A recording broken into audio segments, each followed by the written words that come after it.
Report رضا اکرم پہلا خاور شہید all Pakistan open tape ball tournament بمقام ٹرنال کھڑی شریف پہلا انعام 30,000 بما ٹرافی، دوسرا انعام 15,000 بما ٹرافی۔ فائنل مقابلہ پنڈی سوبروال کرکٹ ٹیم راجہ حسیب توفیق کی کپتانی میں اور پنڈ مونا کے مابین کھیلا گیا۔ ایک سنسنی خیز مقابلے کے بعد ٹیم پنڈی سوبروال نے میچ جیت کر چیمپئن کا ٹائٹل اپنے نام کیا۔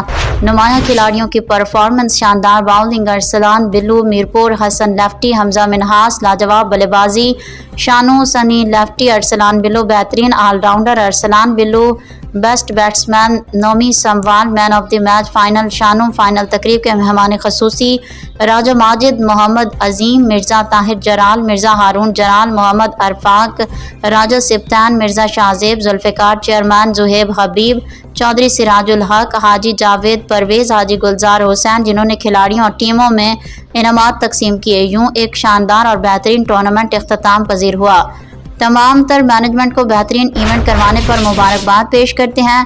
برانڈ امبیسڈر چودھری عثمان حال مقیم ہانگ، خصوصی شکریہ۔ چیف آرگنائزر نومی سموال ندیم دیمی، زیر نگرانی چودھری عثمان ہانگ کانگ، راجہ نوید، مرزا ناصر چودھری، کامران چودھری فیضان۔ رپورٹ رضا اکرم۔